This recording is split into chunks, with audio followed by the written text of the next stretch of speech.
Сәлем достар, менің каналыма қош келдіңіздер.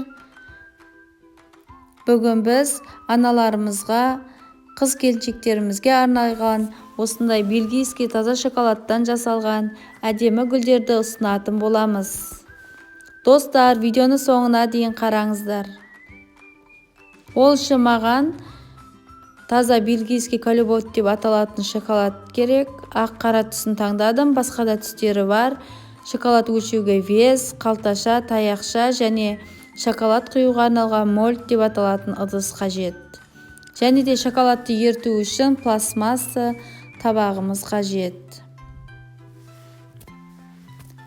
Осылайша кастрөлге суды қайнатып, судың буына шоколадты ертетін боламыз.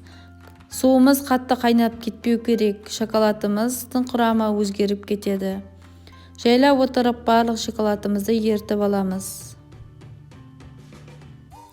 Достар, видеоны соңына дейін қараңыздар. Менің каналыма тіркеліп, лайк басып, пікір жазуды ұмытпаңыздар. Мінекей достар, біздің шоколадымыз еріді. Енді оны арнайы қалташаға құйып, ыдысымызға, яғни мольтке құйып бастайтын боламыз.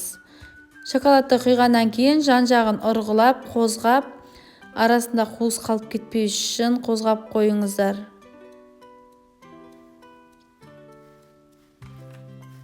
Шоколадты құйғаннан кейін морозильникте 10 минуттай ұстаймыз. Одан соң таяқшаларды енгізетін боламыз. Таяқшаны енгізгеннен кейін тағы да 20, 25, 30 минутқа дейін морозильникте қатырып алатын боламыз.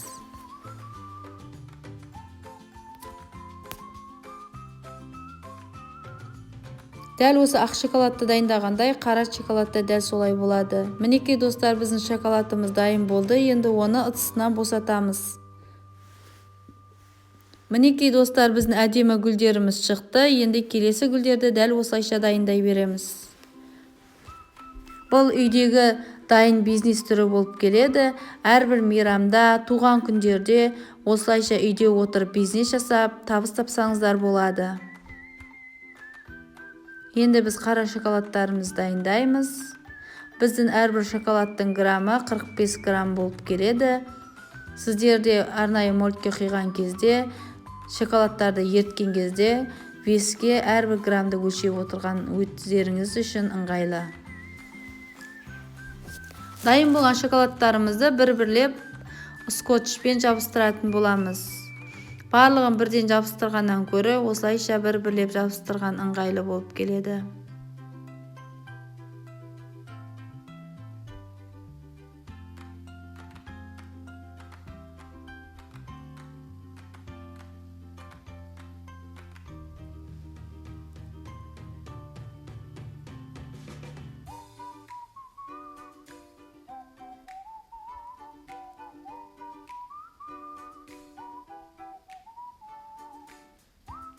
Сіздерге осындай бизнес түрімен айналысып, жақындарыңызға сыйлық жасап, қуантыңыздар деймін.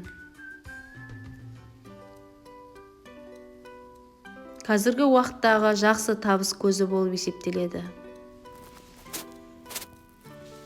Мінекей достар, біздер гүлдерімізді дайындап алдық. Енді гүлімізді орайтын боламыз.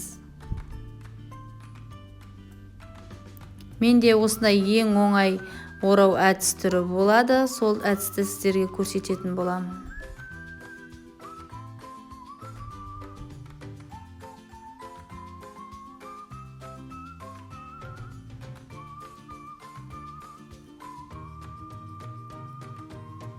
Осылайша жан-жағын қамтып орап, шетінен скотчпен кішкене етіп жабыстырып жіберіңіздер, ашылып кетпес үшін. Одан соң арнайы жіппен төменгі жағын ораңыздар.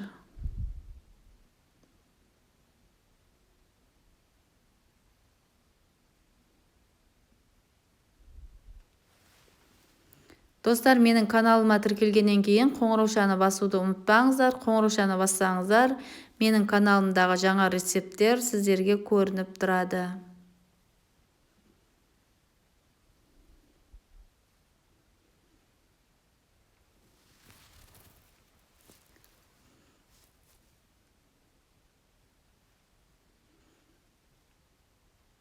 Қараңыздаршы достар, менде осындай әдемі гүлдер дайын болды.